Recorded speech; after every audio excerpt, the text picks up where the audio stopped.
Right. This game. I got a key for it from Keymailer, and there's a bunch of things I have to say. This is the third try where I'm trying to get my thoughts together, because I've played games like this a bunch. Slay the Spire, Across the Obelisk, and a number of others that I can point to in my Steam library but don't currently remember the names of. It's a type of game that I have some interest in, especially if it's fantasy, in a fantasy setting. But there's something that I don't exactly feel motivated, and I don't say I should feel motivated to play a game. It's an entertainment medium, interact with however you want. The only obligation I have is because I got a key, I ought to make content for it. But I digress. Usually, if I select a game, I want to play it. And if I want to play it, I spend as much time as I can playing it. Sometimes, nobody's home, I'll just play it until 4 in the morning or whatever. In the case of this game, I didn't select it. I was offered a key on Keymailer, so that's a different scenario, but I tried playing it. It was alright. I do have a few points I would bring up, such as, and I'll pick the vampire hunter, so to speak, so that I will get to demonstrate some of these points. For example, the map is a bit lackluster. I wish, there would be a background fully colored, and then, for example, when you mouse over the options, the background changes based on the option you're mousing over. Or maybe it's all grayed out and these are all colored, and when you click at one of these, the background colors and changes to whatever option you selected. The map is... there's a bunch of things I could point out that I would have liked to see done differently. But I've done this in the past.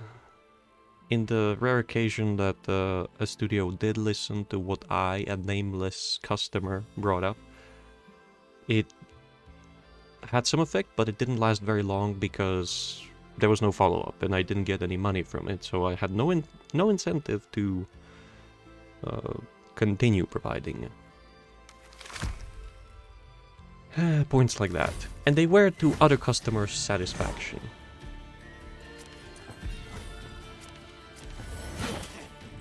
So that's that. So I will probably limit the amount of points I try to make, but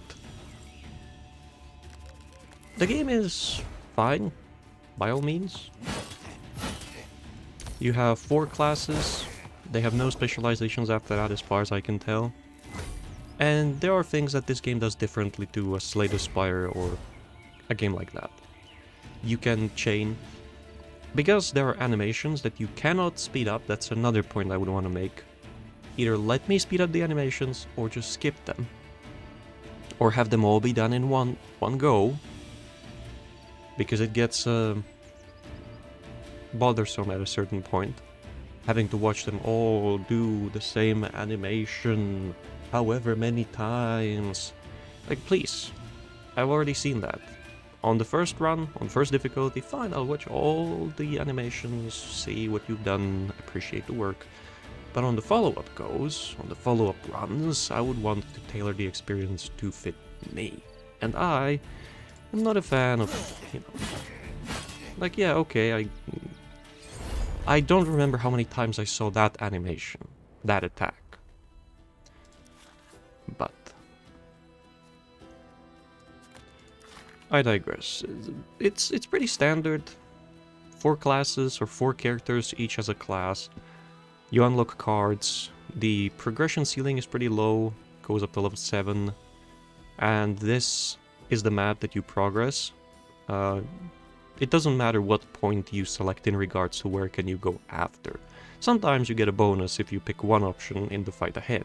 I never read these, I only look at the rewards. But there are hints hidden in the text as to whether they will make your next fight easier or whatever. Then there are bosses. Sometimes you get a merchant, and then at the end, if you finish the character's quest line, this is the button I was looking for. If you finish the character's quest line, which I have for this one, and for this one, but I didn't beat the boss, then you get to fight the boss. And after you fight the boss, it's over. If you haven't done the quest yet, it is the end over here, and there's no boss. There's only to run bosses. And I suspect that after you beat a boss as each of these, there is some sort of final encounter. It's entirely possible there is like more levels open, more areas or whatever, but I have a suspicion that that's not the case, and that there is just an ultimate boss after that, just like with Slay the Spire. Where if you assemble the key fragments, there's a small arena of 4 nodes and then the heart of the spire. But here's the thing. You remember when I brought up if I select a game, I want to play it. I didn't select this game. And I could finish that off with I don't want to play it. That's not the case. It was fine. But I don't feel anyhow... I just don't want to... I played, I've tried every character, I finished the base difficulty as every character. Maybe not as this guy, but I think I did, otherwise I wouldn't have even those two steps in the quest progress. But it's just, I don't know. I'm either getting tired of life in general, or of entertainment. But seeing as I don't enjoy pretty much anything in life outside of one thing, which I will not bring up. No, it's nothing criminal. Or degenerate. Outside of one thing... Hey, I might as well bring it up. Outside of playing harem games and stuff like that, adult entertainment games, made by nerds or individuals who promise on Patreon but never actually finish the damn thing, once they start getting money, I'm not enjoying anything else in life, pretty much. And that wasn't always the case. The reason why it's important, or why it matters, why it's relevant, is I can't exactly define if this game is lackluster for me, it might be fine for you, or if I would find it lackluster in general if I were to encounter it, say, 7 years ago, 8 years ago. But that's up to you to decide. The game's alright. It's alright, that's honestly the best I have to say about it.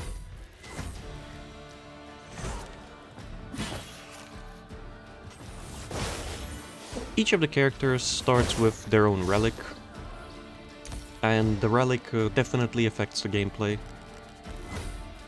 This guy starts with a whenever you deal a fatal blow, so whenever you remove a corpse, not just kill someone, but then they enter a state of dying. That's the primary difference to other games. If you kill something, it enters a state of dying, and it loses 25% of its health per turn, so it's there for 4 turns. If you get an enemy to a dying state, it will immediately lose any intent it had. And you can use this to block enemies, because enemies will either attack or move. If you move them, they will switch to the other intent. So if I push this guy back, and there's characters that can do that, this one will instead attack me for free damage. And then there's characters which have attack moves, which you can only stop if you apply a status effect which keeps them in place. There's several cards which interact with dying characters, and then there's one character, the woman with a whip, top left in the hero path. Actually, I can show her. This one, where she steals a dying enemy and turns that enemy into a meat shield, basically.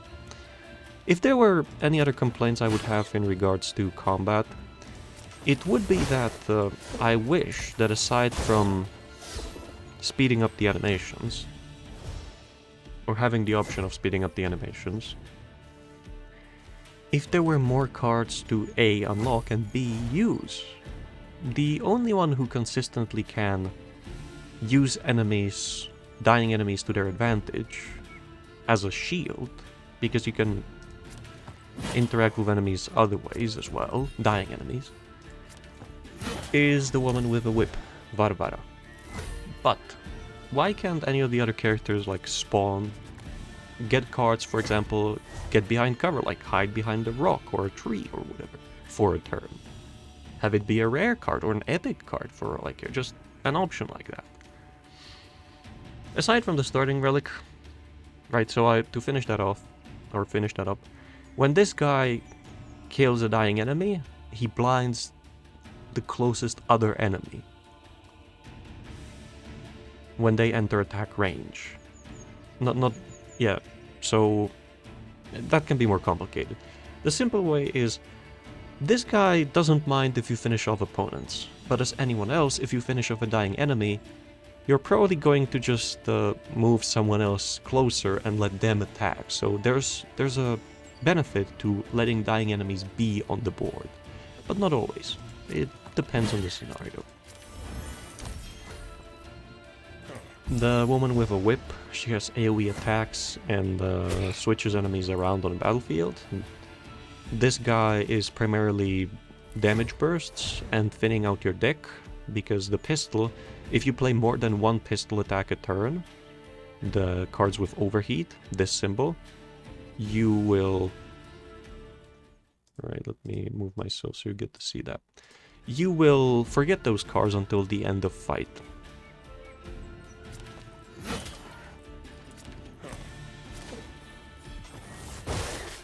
Ah, I messed up. I should have done a guard instead. Oh well. Right, so each character has a relic like that, which provides some effect. You get free potion slots, and then you collect relics much like in Slay the Spire.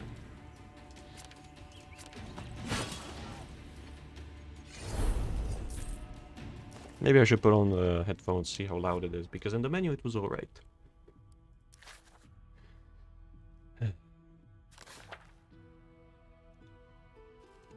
Sometimes there's a random event which is from a set selection of like 5 encounters, maybe 6.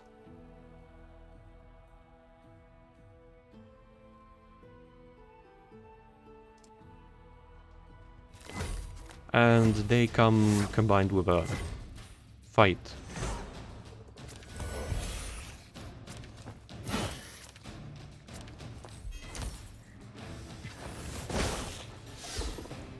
Now, even if you weren't to give the player an option to speed up combat animations, later, maybe I'll happen upon the card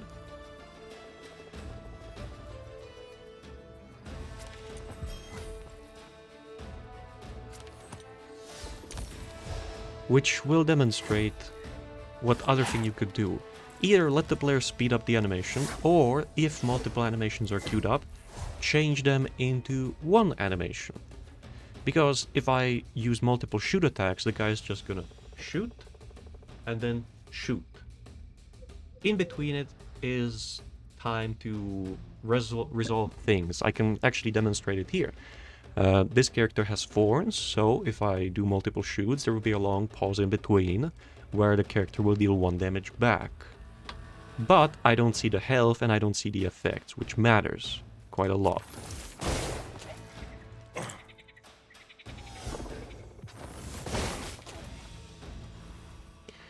Some encounters have conditions where if you play an attack, a random enemy gets thorns. Which, if you want to queue up multiple attacks to not waste time in a fight, can definitely screw you over because you don't see the health and you don't know who the thorns actually land on. So if you want to be careful, you shoot, wait 2 seconds for the animations to play out, then see if it has thorns, shoot again. Because you might be thinking, hey, that's just 1 damage. No. It can definitely stack up quite high, the thorns. Those have been some of the most difficult combat encounters I have played so far. Nothing comes close. Not strength, not get curses, nothing, just thorns.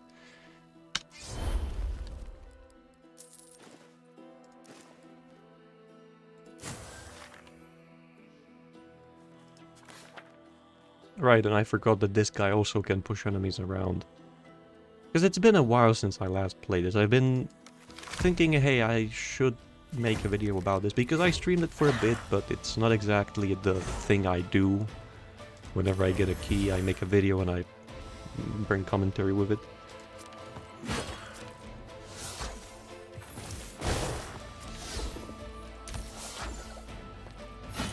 Right, but, so either speed up animations, or combine queued up animations into one attack. Because this guy, if I queue up multiple shots, he will shoot, wait, shoot. But he has an attack where he shoots twice, and in that case, he just does shoot, shoot. Which is infinitely faster. Relatively speaking, of course. As to why the damage of the shot cards is going up is... for every energy spent, damage of pistol cards goes up by 1. So this is like a rogue character. Something like the... not Survivor, but the rogue green character in Slay the Spire.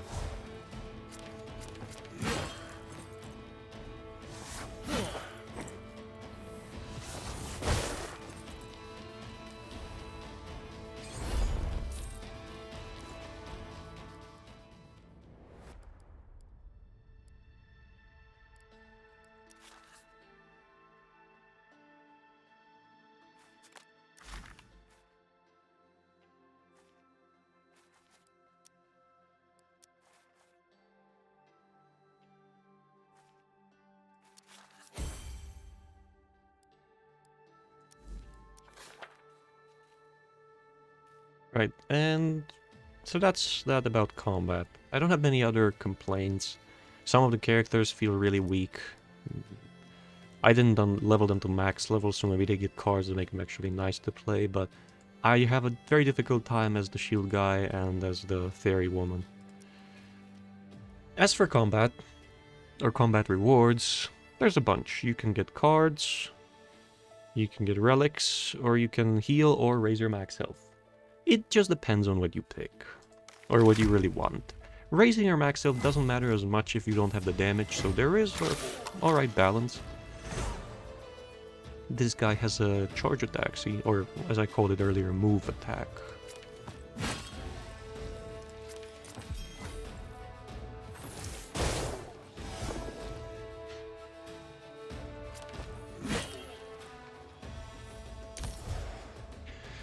The only difference between fights earlier on and fights later on is that later on enemies come with strength, which either lasts for... I forget. There's 2 types. One which lasts only for an individual attack and it stacks, goes away by 1 per attack, and then the permanent which applies to all attacks. The only difference between this fight being easy or hard is if the enemies start with strength, because that shot from the back, which did 1 damage, could do 6. This 2 times 2 could be 6 times 2. So you gotta be... even though I don't read the text, I look at if there's a strength modifier for enemies, you know, these red ones. These red modifiers, negatives. So the game's fine. Looks alright. I do have one complaint. The bosses can be ridiculously difficult. Which, you know, that's fine once you encounter them. I would want to see the map. That's another. I would want to see the map. Because sometimes if you want to make a decision, if you don't see the map, well...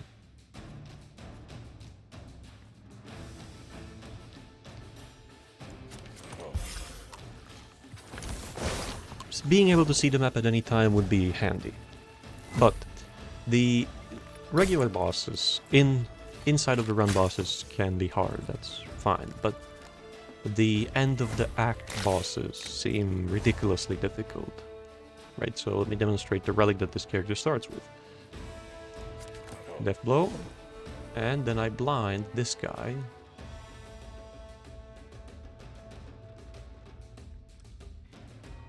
Finish off a blow regardless of their current state. I've had a problem with this relic where it sometimes activates, sometimes doesn't. Does that card not say Fatal Blow? Yes, it does. And I did a Fatal Blow. Oh well. In another world, this guy would now be blinded and I could just try... I could... If I had another attack... in this case it doesn't matter, but I wanted to show the mechanic of the relic.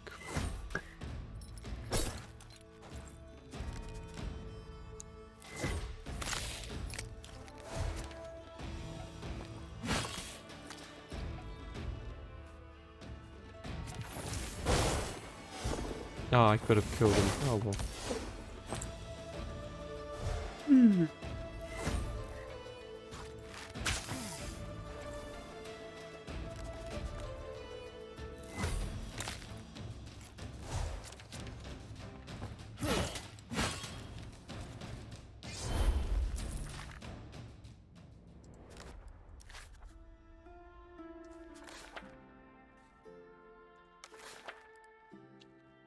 One difference though, you can also, you get one reward before you fight the boss, which is pretty nice. You can heal up at least a bit or upgrade a card.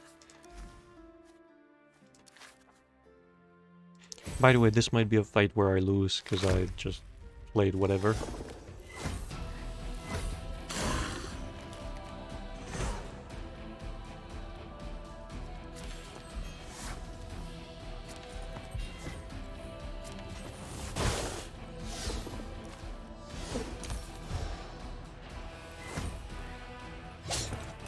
Oh, I forgot.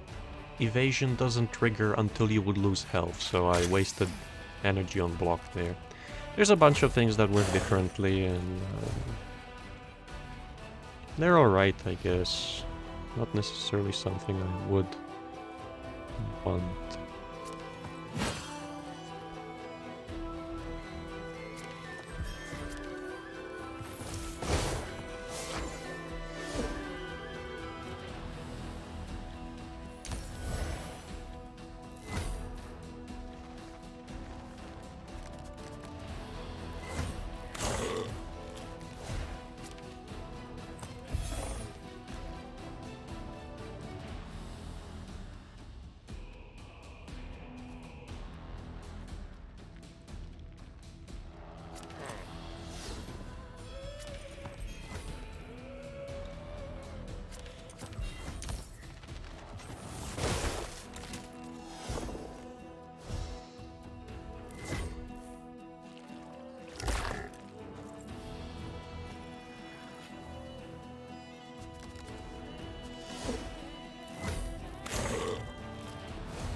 And then after the fight you get rewards as well. But you get one prior, which is nice.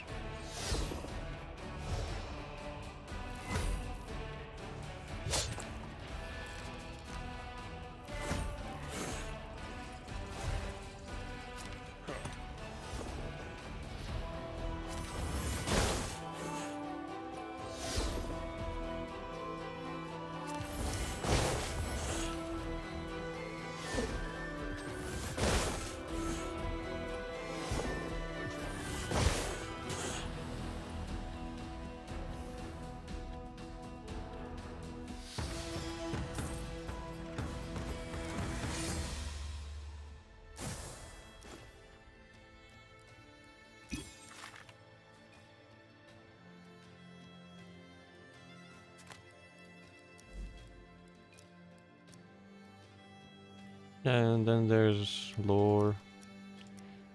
I haven't really paid much attention to it. As I said, the game's fine, but it's not exactly something I would have liked to look at. And that's basically the game. From what I can tell, because I haven't beaten every one of the bosses and don't really feel compelled to either. It's probably... or there's a certain chance that it's not the game's fault, that it's just me. Because I've made this, not comparison, not parallel, whatever. I've made this point to two people in the past where the games industry has fallen off a cliff starting in circa 2011. Because a specific ESG loan fund appeared. And at first it had menial conditions for providing a way better loan for game development. Because game studios take loans on the regular to fund the development and then pay the loan off with the sales of the game. And this one fund started offering way better loans because they had way better rates. And at first the requirements of these were, or conditions of these loans were menial, and then they started getting more and more insane. And that's how we arrived at where we are, combined with ideologues replacing genuine developers.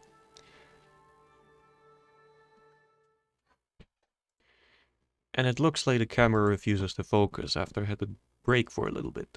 But, to finish the point, if you go to a restaurant, and you go there for one meal, which you really like, with the chef, which the chef, not chef, chef makes. Oops.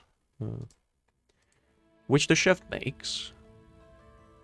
If you have it too often, you might start, you know, not liking it as much, but you'll still like it. However, if the restaurant switches out the chef and the new chef starts making the meal, the one meal you go there for, in a different way, without you knowing, you will eventually find yourself just not liking the meal. Fuck, I screwed that point up. Let me try and make it again. Or can I maybe close it off to have it make sense? To lead it back to what I wanted to say with it?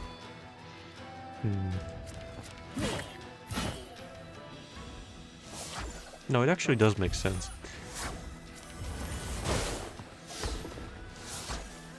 If you go to a restaurant for one meal, you like it, don't have it too often, that's all fine. If the chef is switched out, you might find yourself liking the meal less and less until you find yourself not wanting to eat that meal anymore. And you won't know if it's you, if your tastes changed, or if it's some outside influence, right? Like the chef was changed and he uses different resources or has a different recipe and you don't like that recipe as much. See, there it worked. Oh well. And so, I'm not sure if it is me who's just getting tired of life, as I said earlier, or if it is, you know, the outside influences.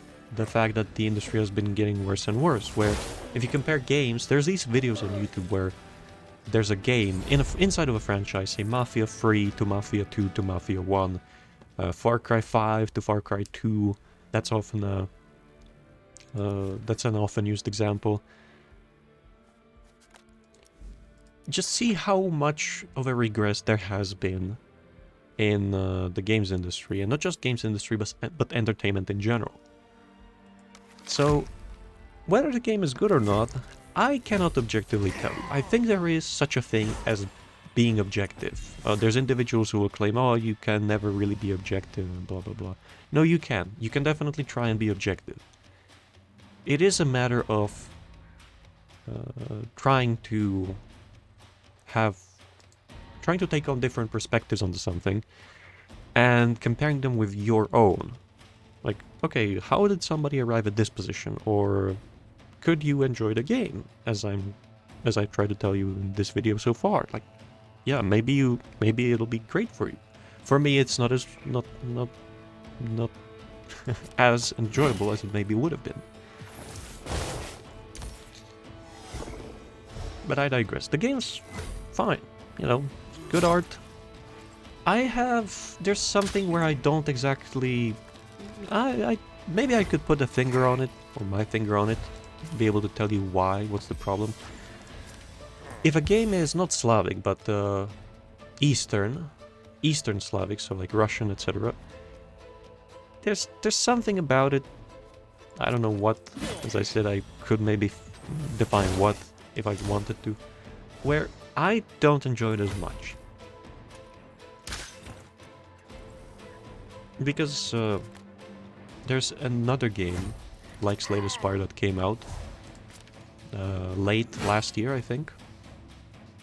Knock on the Coffin late, which I tried to look. I tried to look it up if it is made by Russians or Slavs.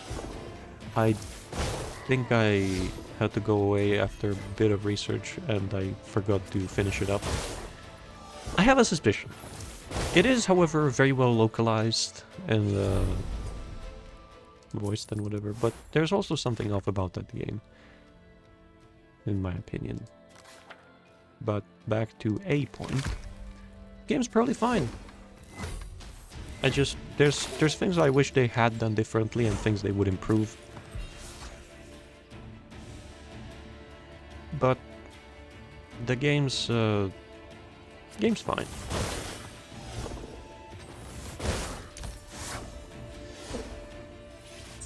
Right, will the camera focus? Yeah, it will. So, and I did try to turn it off and on before I resumed the recording. I don't know why that didn't work then.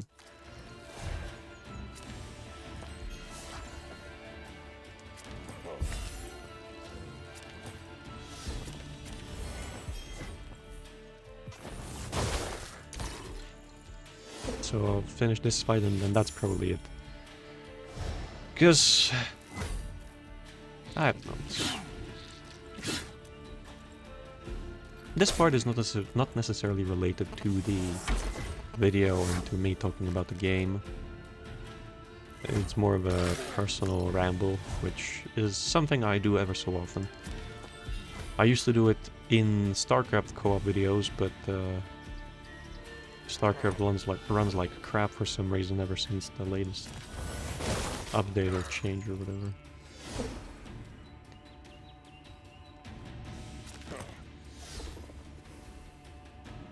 No blind? Alright, I guess I'll just kill you the normal way then. Or remove your attack the normal way there, for it to make sense. And I know I didn't finish the previous thought, and maybe I'll leave it like that and actually try and get StarCraft to work again. And do an info video there. Or ramble video there. There. That's it for this game. Yeah. It's fine, but it's not my type. Not my type. Or maybe it is, and I'm just, you know, exhausted or burnt out. Who knows? I can only guess. Some guesses can be made with more certainty, others with less. I think I have a pretty good guess, but anyway. That's it from this game. I don't think I'll ever play it again. It's alright. If you like what you've seen so far, and the points I brought up don't matter to you as much, it's probably a good purchase. See you in the next one.